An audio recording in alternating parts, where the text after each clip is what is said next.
अभी सुबह के 10 बज रहे हैं और मैं अयांश के घर पे हूँ। अभी यहाँ पे भोजपुरी फिल्म के सुपरस्टार गायक राकेश मिश्रा हैं, एनके राय सर हैं, ये जो एक कोचिंग संचालक हैं और इनका कोचिंग पश्चिमी चंपारण बेतिया में है। और पहले ऐसे कोचिंग संचालक हैं जिनका कोचिंग 2 साल से बंद है और यहाँ पे बच्चे के लिए आए हैं। ये नागेश सम्राट हैं। और सबसे ज़्यादा तो धन्यवाद हम लोग इन लोगों को देना चाहते हैं जो बच्चे से मिलने यहाँ पे आए हैं ये लोग, और बच्चे को आशीर्वाद देने आए हैं लोग। ये लोग किन्नर हैं। सीधे शब्दों में समझिए कि ये लोग ना पुरुष है ना स्त्री हैं, फिर भी इनके दिल में बच्चे के लिए इतना भावना है, इतना प्यार है कि ये लोग यहाँ पे चले आए, बच्चे को आशीर्वाद देने चले आए। और लोग कहाँ सोए हुए हैं। हम लोग तो इन लोगों को तहे दिल से धन्यवाद देना चाहते हैं, इन सभी को जिनको बच्चे से इतना प्यार है। यहाँ पे एक गुवाहाटी से, असम से, क्या नाम हुआ आपका? मेरा नाम कामाख्या पांडे है। और आप कहाँ से आए हैं? मैं गुवाहाटी असम से आया हूँ। आप यहाँ पे क्यों आए हैं? मेरा मकसद सिर्फ यही है कि बच्चा किसी भी हाल में, किसी भी सूरत में बचना चाहिए। सरकार अब तक क्यों सोई है पता नहीं। ये राजनीति का खेल नहीं है, ये बच्चे का जान का मामला है। आपके दरवाजे पे इतने सारे लोग आए हैं, किन्नर लोग आए हैं, ये कोचिंग संचालक हैं, ये भोजपुरी सुपरस्टार हैं, यहाँ तक कि इन्होंने अपने फिल्म का शूटिंग अभी कैंसिल किया अभी इन्होंने, और ये आपके पास आए हैं। कैसा अब महसूस कर रहे हैं कि अब बच्चा बच जाएगा ना? आप लोगों को देख करके मुझे हिम्मत आ रही है। मैं जब शुरुआत, ये वही शख्स हैं जिन्होंने सबसे पहला पोस्ट किया था। मैं फिर से कह देना चाहता हूँ, बिल्कुल ये जो हैं राकेश मिश्रा जी, भोजपुरी के दिग्गज कलाकार हैं, सुपरस्टार हैं। और ये व्यक्ति मेरे लिए एक मसीहा बन करके आए हैं। कल रात में 3 बजे तक जगे हुए थे ये जी, और बच्चे के बारे में सोच रहे थे कैसे किया जाए, क्या किया जाए। मुझे फ़ोन भी किए थे रात को। तो रात में फ़ोन किया, रात को मुझे 12:30 बजे मुझे ये राकेश मिश्रा जी ने फ़ोन किया कि क्या स्थिति है बच्चे की, क्या चल रहा है। 29-30 मिनट शायद से आपसे बातचीत हुई है। लगभग आधे घंटे बात हुई है और बच्चे के प्रति बहुत ही चिंतित थे और बार बार ये पूछते रहते हैं कि क्या स्थिति है, सब ठीक है कि क्या है। तो मुझे लगता है कि ये मेरे लिए एक तरह से भगवान ने इनको मेरे पास भेजा है, मेरे बच्चे के पास भेजा है, ताकि बच्चे की ज़िंदगी बचे। आप भोजपुरी गाना लिखते हैं, क्या नाम हुआ आपका? अरुण बिहारी नाम हुआ मेरा। अच्छा, आप यहाँ पे किस लिए आए हैं? हम आए हैं मतलब वो सब लोग आ रहे हैं तो हम भी सोचे कि चले उस और बच्चे को देखें। जी, बहुत बहुत धन्यवाद राकेश भैया। अब तो आपके चरण में ही बैठ जाते हैं हम लोग, बस उससे ज़्यादा मैं कुछ नहीं कहूँगा। नहीं ठीक है, नहीं आप जो मतलब कि आपने, मैं आपके शूटिंग स्थल पे भी गया था और आपने वहाँ पे सबको बोला कि पैकअप अब कुछ दिन तक हम ये बच्चे के लिए ये करेंगे। तो इतना लगाव कैसे हो गया बच्चे से? भगवान और भक्त में कभी भी रिश्ता नहीं पूछा जाता है, क्योंकि वो रिश्ता जो होता है वो किसी के बताने के लिए नहीं होता है। हम उसकी मदद नहीं कर रहे हैं, हम अयांश की मदद नहीं कर रहे हैं। और अगर ये जितने लोग सोच रहे हैं कि हम अयांश की मदद कर रहे हैं, तो मुझे लगता है कि अब दुनिया में उनकी सोच शायद बहुत आगे नहीं है। उसका रीज़न है अयांश हम लोग का मदद कर रहा है। जानते हैं क्यों? ईश्वर जब अपना कभी भी किसी भी परीक्षार्थी से परीक्षा लेना होता है ना, जब हेड टीचर को परीक्षा लेना होता है कि हमारे स्टूडेंट कितने विद्वान हुए हैं, तो कुछ नहीं करते हैं, वो एक अच्छा सा सवाल दाग देते हैं। अयांश जिस उम्र में है वो तो खुद ही ईश्वर है। हम ईश्वर को देखने के लिए तड़प रहे हैं, वो दिन रात ईश्वर को देख रहे हैं अपने नयन से, ईश्वर से उसकी बातचीत हो रही है, वो तो कनेक्ट है ईश्वर के साथ। ईश्वर जो भी स्वरूप लिया है अयांश के रूप में, वो यही देखना चाहते हैं कि हमारे जो भक्त हैं, जो हमारे चहेते हैं, जो हमें प्यार करते हैं, हम एक बच्चे के रूप में अगर इस धरती पर गए हैं, तो क्या हमको लोग उस बच्चे के रूप में स्वीकार करके हमारे लिए कुछ कर सकता है? तो हम तो उसके हम सब बच्चे हो गए हैं। वो तो मानुष तन लिया है, इसलिए वो बच्चा होके ईश्वर हो गया है और हम सभी इंसान होके उसके बच्चे हो गए हैं, क्योंकि वो सिर्फ मानुष तन लिया है, मन अभी उसका ईश्वर का ही है। वो मानुष तन में आलोक जी का बेटा है, हमारा भतीजा है, आपका भतीजा है, इनका भतीजा है, उनका किसी का भाई लगेगा, किसी का नाती लगेगा, पोता लगेगा, मानुष तन में है। तो बट वो है अभी ईश्वर से कनेक्टेड, हमसे नहीं कनेक्टेड है। तो कहीं ना कहीं हम सभी लोग जो भगवान परीक्षा हम लोगों से ले रहे हैं, हम उनके भक्त होने के नाते हम पूरे बिहारवासी सहित पूरे भारत की आस्था कहीं ना कहीं हमारे संस्कृति, हमारा जो सिस्टम है वो सब भगवान पे भरोसा करता है। हम कितना रुपया निकाल देंगे, वो दिन चाहे दिए वो दिन खाली बरसाते हो जाए। हम तो एक माध्यम है, हम लोग मेहनत कर रहे हैं, लेकिन ये है कि हम अपने प्रभु के जो इच्छा उनका है कि तुम लोग मेहनत दिखाओ, हम लोग दिन रात पूरी प्रयास के साथ सोएंगे नहीं, रोएंगे, गिरेंगे, पड़ेंगे, गाएंगे, बजाएंगे, कुछ भी करेंगे, लेकिन आयांश को बचाएंगे। अगर ईश्वर और गुरु दोनों खड़े हों तो पहले गुरु का पांव लगना चाहिए। अरे रे, आप भाई हैं मेरे। आप गुरु हैं, एक कोचिंग संचालक हैं, पश्चिमी चंपारण के बहुत प्रसिद्ध कोचिंग संचालक हैं। एनके राय सर आपका नाम है। पश्चिमी चंपारण से आप खुद ड्राइव करके गाड़ी यहाँ पे आए हैं और 4 घंटा आप नीचे गाड़ी में बैठे थे और बच्चे का मदद करने के लिए, फाइनेंशियल रूप से भी मदद करने के लिए, और बिहार के सभी कोचिंग संचालकों को मैसेज देने के लिए।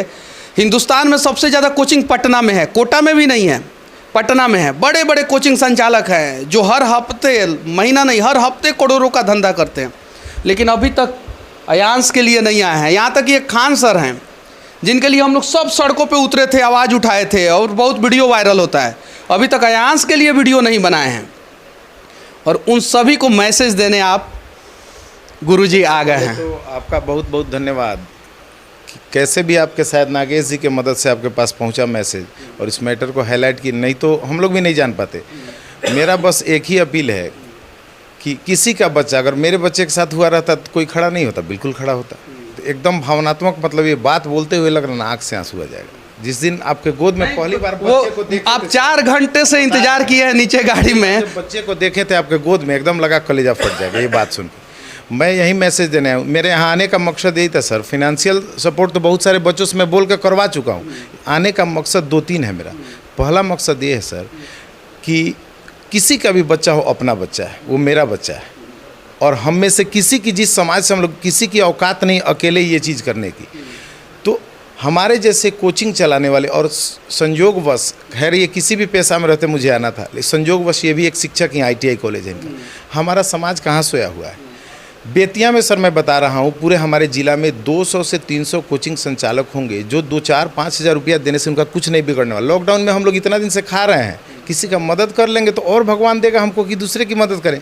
और 2-3 बार ये मैं कर चुका हूँ। आगे मैं सर 1,000 रुपया दे के आता हूँ। 50,000 रुपये एक आदमी का पैर टूटा था, ऑपरेशन के लिए मैंने करवाया। तो मैं ये इस सब मैटर में फेमस है, मुझे पता है, तभी आप उतना दूर से यहाँ पे आए, क्योंकि पटना का बच्चा आपके कोचिंग में पढ़ने जाने वाला नहीं है, फिर भी आप आए हैं, तो मुझे पता है। तो सर मेरा कहना यही है कि लॉकडाउन में सभी टीचर्स की स्थिति गड़बड़ है। आप 1,000 दीजिए ना, बच्चे तो आपको 10,000 कलेक्ट करके देंगे, जो भी बच्चे जुड़े हुए हैं। सर मैं बता रहा हूँ, मैंने टारगेट फिक्स किया था कि मुझे 25,000 रुपये डोनेट करना है, और मैं ये नहीं कर रहा हूँ कि सब लोग 25 ही दें। आप 1,000 अपने पॉकेट से निकालिए ना। बच्चे तो सर इतने भावुक कर दिए थे, बच्चे आंख से आंसू निकल रहा था। कोई बच्चा है ना 10 रुपया, 20 रुपया, 50 रुपया करके लगभग 20-साढ़े 20,000 रुपया वो लोग इकट्ठा किया है। बाकी उसमें जो भी है 4-5 हज़ार वो मेरा पैसा है। तो मैंने बच्चों को बोला था जो घटेगा, मेरा टारगेट है 25,000। तो हम ये नहीं करें आप 25 ही दीजिए, 50, आपसे जितना हो सकता है। मैंने बच्चों को बोल दिया था बाबू जितना में तुम कंफर्टेबल हो, चूँकि तुम्हारे पास पैसा नहीं है। जो बच्चे मेरे संपर्क में आते रहे सबको मैंने मैसेज दिया।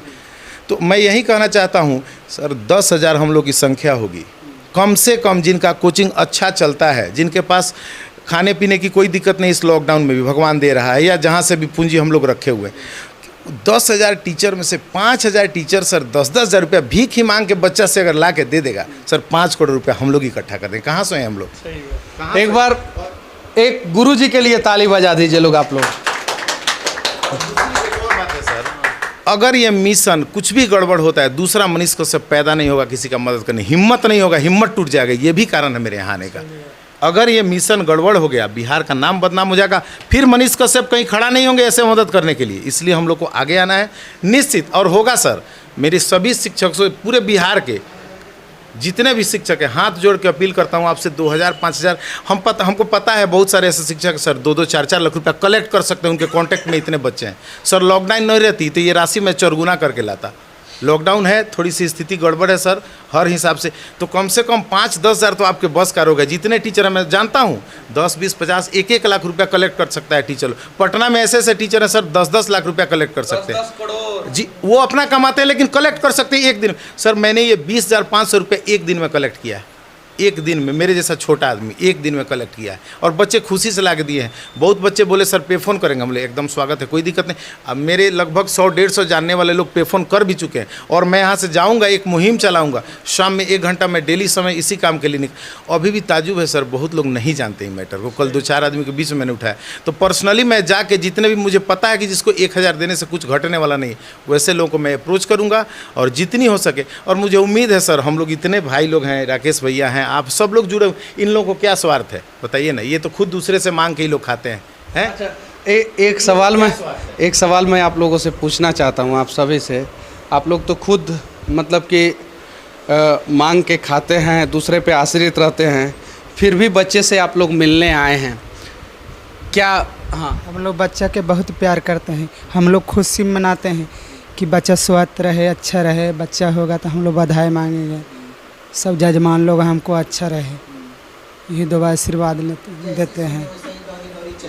क्या जैसे ही बच्चा को सुनी तो वैसे दौड़ी दौड़ी हम लोग चले हैं बच्चा को प्रे करने के लिए, दो बार आशीर्वाद करने के लिए।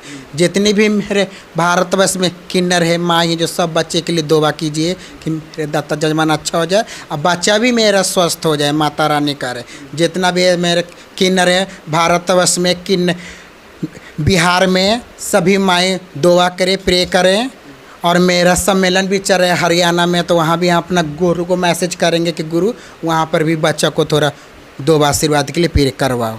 अच्छा, यहाँ जाने से इस बच्चे के लिए इतना प्यार आप लोगों के दिल में कैसे आ गया? क्योंकि बच्चा ही से हम लोग नाचते हैं, गाते हैं, बच्चा से हमको प्यार है इतना, काहे कि हम लोग को तो खुद माँ बाप ही ठुकरा दिया है, तो हम लोग नाच गा के गुजारा करते हैं। इस दर्द को थोड़ा समझिए। समाज ने इन लोगों को ठुकरा दिया, भगवान ने ही इन लोगों को भेजा धरती पे, लेकिन हम लोग एक्सेप्ट नहीं किए। क्या करेंगे? मांगेंगे नहीं, खाएंगे नहीं, तो फिर चलेगा कहाँ से? फिर भी ये लोग यहाँ पे आए हैं और एक बच्चे का मदद करने के लिए समाज के सभी मर्दों को चैलेंज इन्होंने कर दिया है। सभी मर्दों को जो मोछ पे ताव लगाते हैं और जिनका मोछ खड़ा नहीं होता है तो उसमें जेल लगा देते हैं, लेकिन मोछ खड़ा हुआ दिखाते हैं। वो सभी मर्द, सिर्फ बिहार के सभी मर्द अगर 1.5 रुपया दे देते ना तो वो 20 करोड़ रुपया हो जाता, अयांश का जान बच जाता और वो अयांश जैसे 4-5 और लोगों की जान बचा लेते। करेंगे कि पहले मेरा बच्चा था ना, उसी तरह पहले जैसा हो जाए मेरा बच्चा, और पहले जैसा खेले कूदे कि फिर भी हम लोग आए खुशी से और बधाई लेके जाए। आप लोगों के दुआ से अगर बच्चा स्वस्थ हो जाएगा तो मैं दावा करता हूँ कि आप सभी को बुलाऊंगा और आप सभी को खुश करूंगा। मैं अपने तरफ से खुश करूंगा। ये बस आप लोग दुआ कीजिए और अपने समाज करे, माता रानी करे, शिरडी के साईनाथ करे, मेरा कुल देवी करे, माँ परमेश्वरी करे, बच्चा अच्छा हो जाए, स्वस्थ हो जाए, माता रानी करे। जितनी भी पूरा भारतवर्ष में किन्नर हैं, माँ जी हैं, बिहार में है, सब दो आशीर्वाद कीजिए बच्चा के लिए, दो के सलामती के लिए कीजिए कि मेरा बच्चा अच्छा हो जाए, स्वस्थ हो जाए, माता रानी करे जुग जुग जी, आनंद हो जाए, हर हर महादेव अच्छा रखे, माता रानी करे जुग जुग जी। एक आखिरी सवाल मैं राकेश मिश्रा भैया से पूछूंगा कि आप फिल्मों में भी काम करते हैं, बहुत सारा रोल किए होंगे आप। इस बार एक अयांश को बचाने का प्रयास कर रहे हैं। ये रोल नहीं है, ये रियल है, रील नहीं है। और यहाँ पे आपने देखा कि किन्नर लोग भी आए हैं मदद करने। भोजपुरी इंडस्ट्री के मर्दों को कुछ संदेश दीजिए।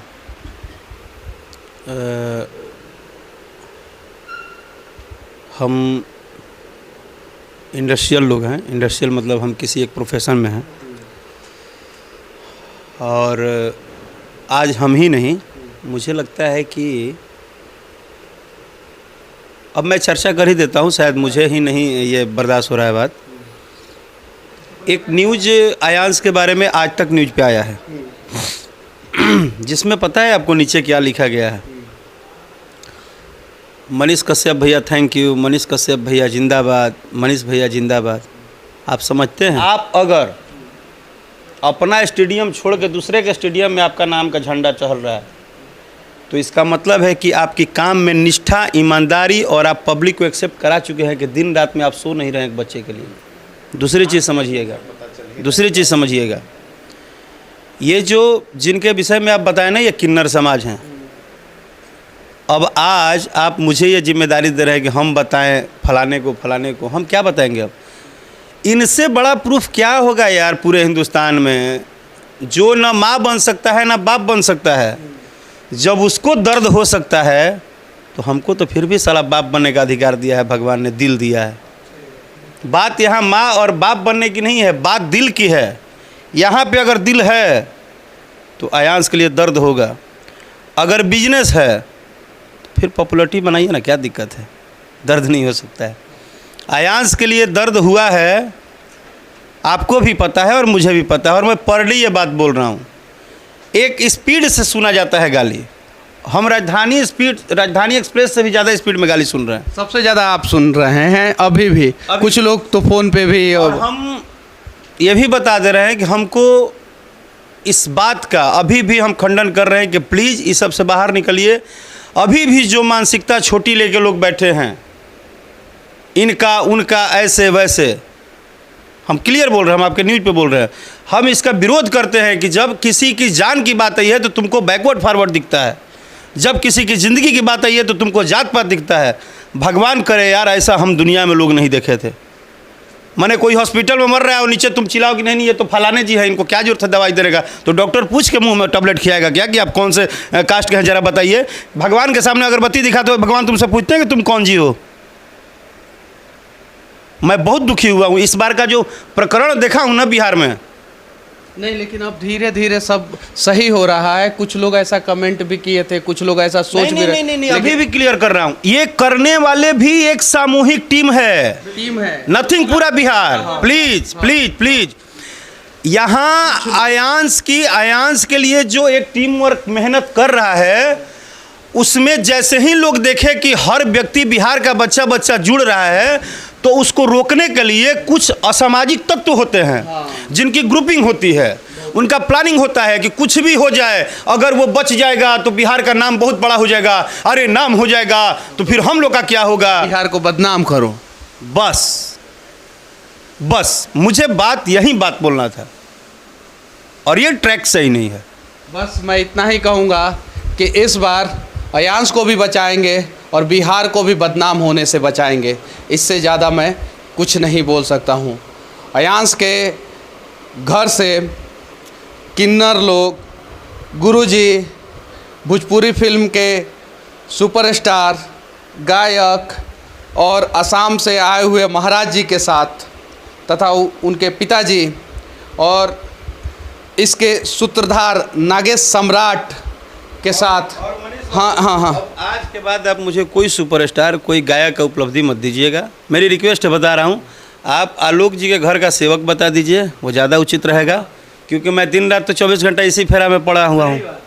तो मुझे सेवक ही बोल दीजिए, अयांश के चाचा ही बोल दीजिए, परिवार बनाइए। और अयांश के चाचा जी के साथ, राकेश मिश्रा चाचा जी के साथ, सच तक के लिए मैं मनीष कश्यप, जय हिंद।